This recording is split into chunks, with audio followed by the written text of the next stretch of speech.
गुरु ब्रह्मा गुरु विष्णु गुरुदेव महेश्वरा गुरु साक्षाৎ परम ब्रह्म तस्मै श्री गुरुवे नमः। मन्नाथाय श्री जगन्नाथाय मात गुरु श्री जगत गुरु मा तत्त सर्वभूतात्मा तस्मै श्री गुरुवे नमः। जय मातारा, जय गुरु বামদেব। আশা করি সকলেই ভালো আছেন। মা তারার কৃপায় সকলেই ভালো থাকুন, সকলেই সুস্থ থাকুন, এটাই তারা মায়ের কাছে আমার অশেষ প্রার্থনা। আজকে আপনাদের সামনে আবার একটা নতুন ভিডিও নিয়ে এসেছি। সেই ভিডিওটা হচ্ছে মীরাবাই। এই মীরাবাই একজন ভগবান শ্রীকৃষ্ণের সাধিকা ছিল। তো উনি গিরিধারী, ভগবান শ্রীকৃষ্ণের অপর নাম ছিল গিরিধারী। এই গিরিধারী ছাড়া কিছুই বুঝতেন না।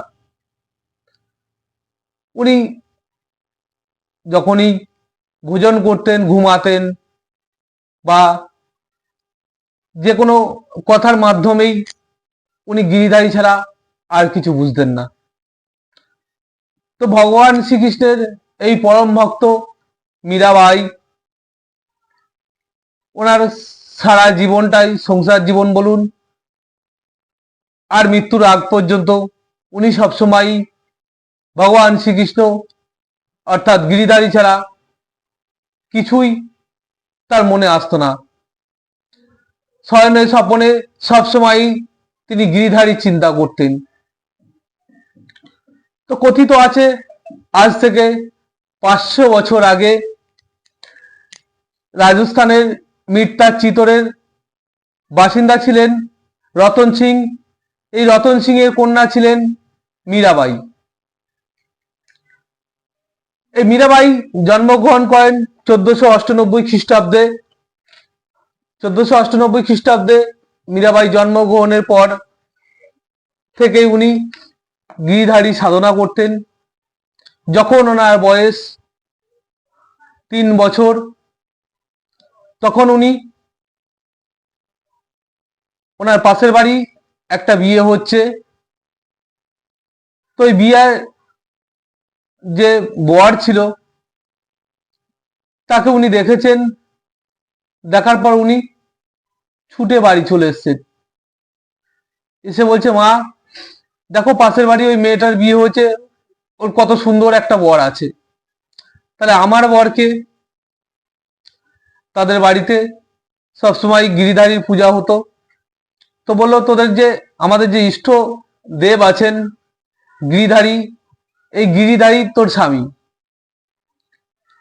তো ওই ছোট্ট মীরা ওই গিরিধারীর সব সময় নিজের স্বামীর মতন তাকে সম্মান করত, তাকে খাওয়াতো, তার সাথেই খেলা গান করা, সবসময় মীরাবাই তাকে নিয়েই, গিরিধারীকে নিয়েই উচ্ছ্বাসিত ছিল। তো এইভাবেই মীরাবাইয়ের জীবন অতিবাহিত হচ্ছে। মীরাবাই দিন দিন বড় হচ্ছে। তো মীরাবাইয়ের বাড়ির লোক চিন্তা করছে যে মীরা দিন দিন বড় হয়ে যাচ্ছে, মীরার এবার বিয়ে দিতে হবে। তো বাড়ির লোক চিন্তা করে করে যে মীরাবাইয়ের বিয়ে ঠিক করছে। এমন সময় মীরাবাই অনেকটাই বড় হয়ে গেছে। উনি সবসময় শয়নে স্বপ্নে সবসময় গিরিধারীর গান করতেন। সবসময় কৃষ্ণ প্রেমে বিভোর ছিলেন মীরাবাই। তো মীরাবাইয়ের এই কৃষ্ণ প্রেম যখন চারিদিকে প্রচার হতে থাকলো এবং মীরাবাই সুন্দর সুন্দর গান করত, এই গানেই মীরাবাইকে সবাই চিনত যে কৃষ্ণ সাধিকা মীরাবাই মানে একজন ভালো ভক্তিমতী মহিলা এবং ভালো গান করতেন।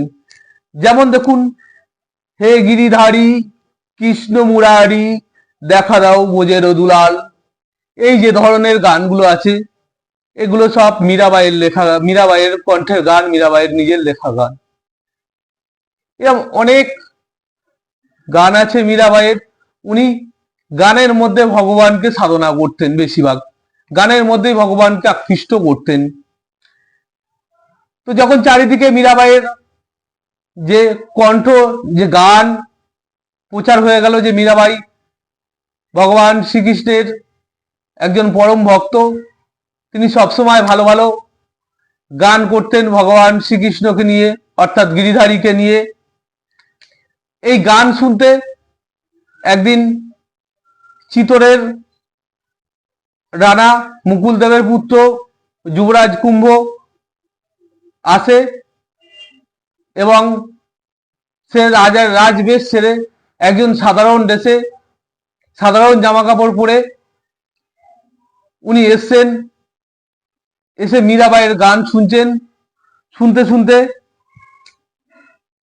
সে মীরাবাইয়ের প্রেমে আকৃষ্ট হয়ে পড়ে এবং তার যে ছদ্মবেশী জামা কাপড় পরে এসেছিল সে সেটা খুলে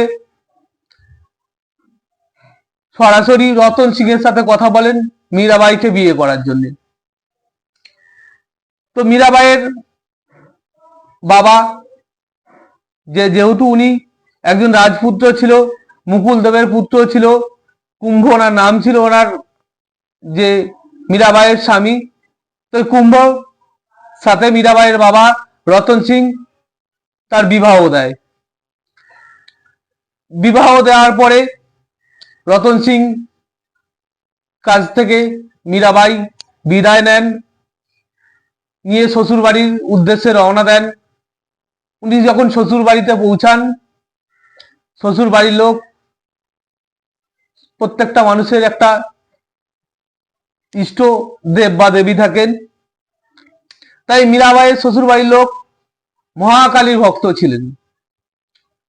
তো মীরাবাই যখন বিবাহ করে শ্বশুর বাড়িতে প্রথম উঠছেন, তখনকার সিস্টেম বা এখনো সিস্টেম আছে আমাদের, ইষ্টদেবকে প্রণাম করে তারপরেই নতুন বউকে ঘরে তোলা হয়। তো তখন চিতোরের যে রানা, মানে মীরাবাইয়ের স্বামী, বলল আমাদের ইষ্ট দেব আছেন মহাকালী, তুমি এই মহাকালীকে প্রণাম করো, প্রণাম করে তারপরে তুমি আমাদের বাড়িতে ওঠো। তখন মীরাবাই বলল আমি গিরিধারী ছাড়া কাউকে প্রণাম করি না, আর আমি গিরিধারী ছাড়া কিছু বুঝি না। বলার পরে উনি মহাকালীকে প্রণাম না করে মহাকালীর সামনে দাঁড়িয়েই উনি গিরিধারীকে প্রণাম করলেন। করার পরে তখন থেকেই শুরু হয়ে গেল সাংসারিক অশান্তি, মনোমালিন্য। এইভাবে সংসার চলছে বছরের পর বছর। আর মীরাবাই সকাল সন্ধ্যা, একজন রানী ছিল, উনি মীরাবাই একজন রানী ছিল, যেহেতু ওনার শ্বশুর মশাই রাজা ছিল এবং মীরাবাইয়ের স্বামী। মীরাবাইয়ের বিয়ে করার পরে রানা, তিনি রাজা হন, রানা কুম্ভ রাজা হন। তো একজন রাজার স্ত্রী, তিনি উচ্চ স্বরে গিরিধারীর গান করতেন সকালে সন্ধ্যায় দুপুরে। তো এটা ওনাদের একটা ছোট্ট মানসিকতার মধ্যে মানসিক বিভেদ দেখা দিচ্ছে, যে একজন রানীমা, সে সকাল নেই, সন্ধ্যা নেই, দুপুর নেই, উচ্চ স্বরে গান করছেন, তাতে তাদের মান সম্মানে লাগছে। এদিকে আশেপাশে যারা ছিল তারা এই মীরাবাইয়ের গান শুনে মুগ্ধ হয়ে আস্তে আস্তে মীরাবাইয়ের বাড়িতে, যে শ্বশুর বাড়ি ছিল, শ্বশুর বাড়িতে মানুষ শুনতে আসতো যে মীরাবাইয়ের কেমন গান করছে, কিভাবে চলছে। এই করতে করতে অনেকেই কৃষ্ণ ভক্ত, কৃষ্ণের প্রতি আকৃষ্ট হলো এই মীরাবাইয়ের গান শুনে। তো গিরিধারী ছিল মীরাবাইয়ের বাবার, যে মীরাবাইয়ের বাবা ছিল, এই বাবার ফ্যামিলির ইষ্টদেব ছিলেন গিরিধারী। তো এর আগে কিছুটা কথা আমার বলতে ভুলে গেছি। তো এই মীরাবাই ছোটবেলায় একজন পণ্ডিত মানুষ, ব্রাহ্মণ মানুষ ওনার বাড়িতে এসছে। আসার পরে তো ওনার কাছে একটা গিরিধারীর ছোট্ট পুতুল ছিল। তো এই পুতুলটা দেখে মীরাবাইয়ের খুব ভালো লাগলো। মীরাবাই কান্নাকাটি করতে লাগলো যে এই পুতুলটা আমাকে দাও, এই পুতুলটা আমার লাগবে। তখন ওই যে সাধু বেশের ব্রাহ্মণ এসেছিল, উনি কোনো মতেই গিরিধারীর ছবিটা দিতে চাইলেন না, গিরিধারীর এই যে পুতুল মূর্তিটা ছিল ওটা দিতে চাইলেন না। তখন মীরাবাইয়ের বাবা রতন সিং বললেন যে তুমি কত টাকা নেবে, তুমি কি চাও? আমার মেয়ের এই গিরিধারীর ফটোটা, গিরিধারী পুতুলটা পছন্দ হয়েছে, এটা তোমাকে দিতে হবে। তো এই সাধু কোনো মতেই দিতে রাজি হচ্ছেন না। তখন মীরাবাই খাওয়া দাওয়া সব ছেড়ে দিয়ে সব সময় ওই গিরিধারীর জন্য অকুল প্রার্থনা, অকুল কান্নাকাটি শুরু করে দিল।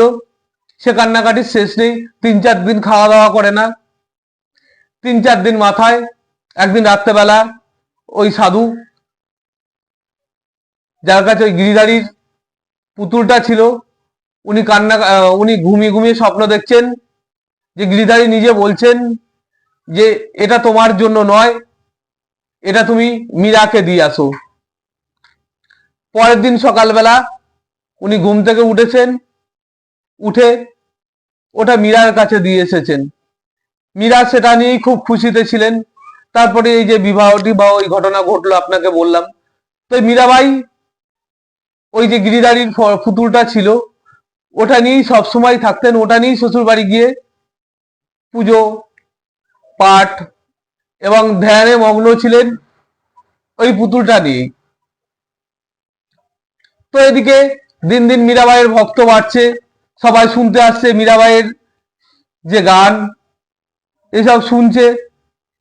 শুনতে শুনতে মীরাবাইয়ের বাড়িতে প্রচুর সাধু বৈষ্ণব সবাই আসেন মীরাবাইকে দেখতে। আর মীরাবাইয়ের ননদ ছিলেন উদাবাই। এই উদাবাই খুব হিংসুটে টাইপের মহিলা এবং নোংরা মহিলা যাকে বলা হয়, সবসময় বাজে মন। সবসময় তার বৌদি যে মীরাবাই ছিল, মীরাবাইকে নিয়ে সবসময় বাজে কটূক্তি করত এবং তার দাদা রানা কুম্ভকে সবসময় বলতো, দেখো বৌদির ঘরে এত লোক আসছে, এত মানুষ আসছে, ওর কোনো বাজে মতলব আছে, বাজে উদ্দেশ্য আছে।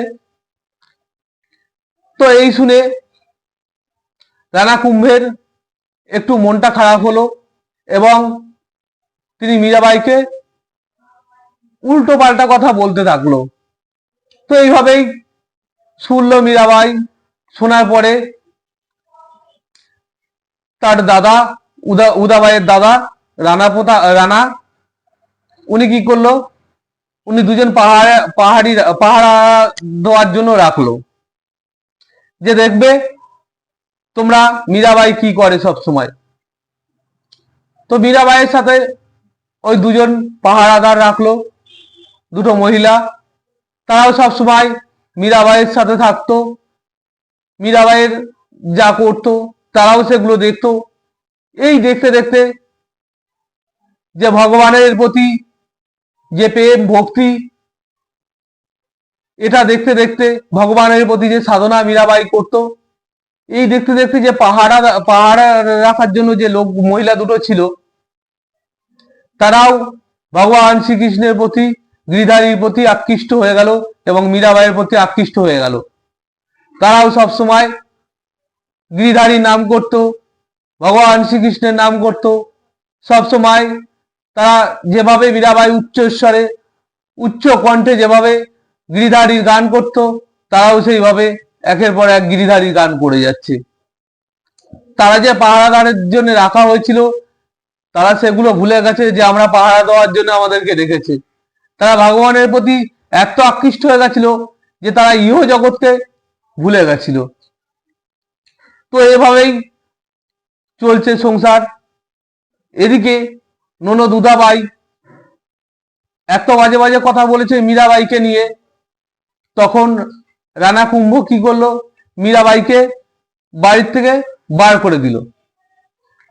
যখন বার করে দেয় তখন মীরাবাই ভাবছে যে আমি এখন স্বাধীন, আমি মুক্ত হয়ে গান করতে পারবো এবং ভগবান শ্রীকৃষ্ণের সেবা করতে পারবো। তো এই চিন্তা করতে করতে মীরাবাইকে ঘরের দিয়ে বার করে দিল রানা কুম্ভ। যখন রানা কুম্ভ ঘরের দিয়ে বার করে দিল, মীরাবাই তখন চিতর ত্যাগ করে বৃন্দাবনের উদ্দেশ্যে রওনা দিল। এই বৃন্দাবনের উদ্দেশ্যে যখন রওনা দিচ্ছে, সারা ভারতবর্ষ ব্যাপী মীরাবাইয়ের নাম তখন সবার মুখে মুখে প্রচার হয়ে গেছে।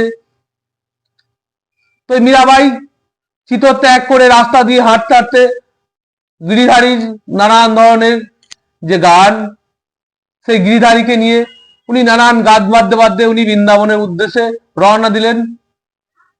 কিছুদিন বাদে উনি বৃন্দাবনে পৌঁছে গেলেন। গিয়ে বৃন্দাবনে শ্রী ভগবান শ্রীকৃষ্ণের, অর্থাৎ ওনার কাছে যে গিরিধারীর ফটো ছিল, গিরিধারীর মূর্তি ছিল, ওই গিরিধারীর মূর্তি নিয়ে উনি পূজা করতে থাকলেন।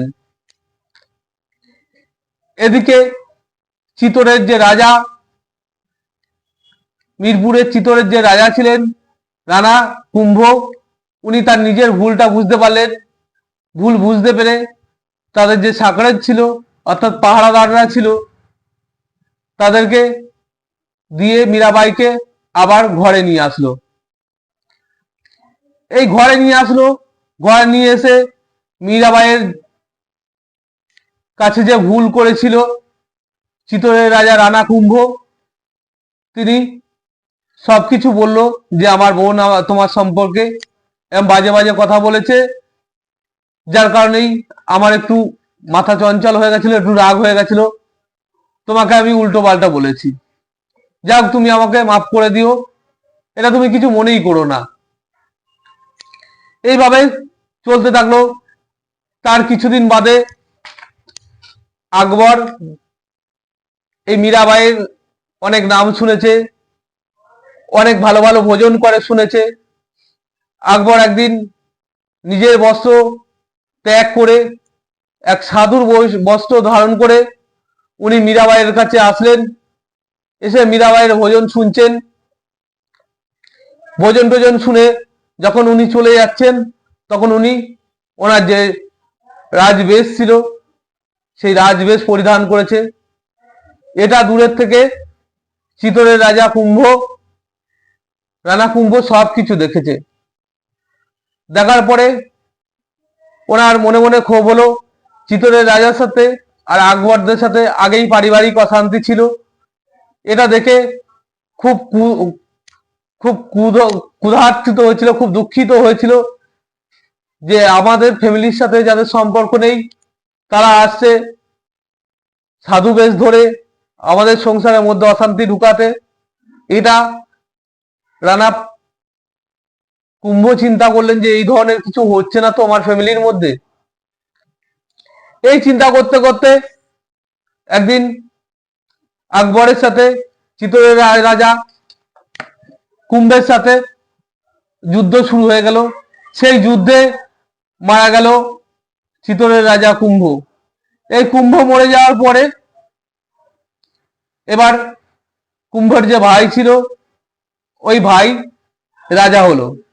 এই ভাই রাজা হয়ে যাওয়ার পরে উনি কি করলো, আগেকার দিনের যে আমাদের সতীদাহ প্রথা ছিল যে স্বামী মরে গেলে স্বামীর সাথে তার দেহটা সৎকার করা হয়, সে উনি জীবিত অবস্থায় তার দেহর সাথে ওনার সাথে দিয়ে দেওয়া হয়। তো দিয়ে দেবে এরকম চিন্তা ভাবনা করছে। তো তখন একদিন স্বপ্নে দেখলেন মীরাবাই যে তার স্বামী তো কৃষ্ণ। উনি বললেন যে আমার স্বামী কৃষ্ণ, আমার স্বামী তো কুম্ভ ছিল না, আমি কুম্ভকে বিয়ে করেছিলাম, কিন্তু আমার স্বামী হচ্ছে গিরিধারী স্বয়ং ভগবান শ্রীকৃষ্ণ। আমি এই ভাবে মরতে রাজি নয়। তারপরে এইভাবে তখন আর মারতে পারলো না মীরাবাইকে তার ননদ এবং দেওর।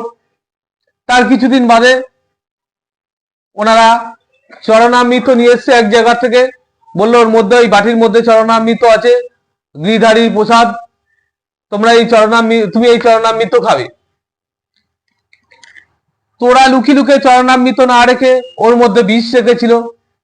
তখন মীরাবাই কি করলো, ওই চরণামৃত যে পাত্রটা ছিল পাত্রটা ধরে, হে গিরিধারী হে কৃষ্ণ মুরারি, তুমি আমাকে রক্ষা করো, আমার সবসময় তুমি খেয়াল রেখো, এই বলে সেই বিষটা তিনি পান করলেন। কিন্তু উনি জানলেন না তো ওটা বিষ ছিল। তো উনি চরণামৃত বলে খেয়ে নিলেন। খাওয়ার পরে উনি বেঁচে রইল।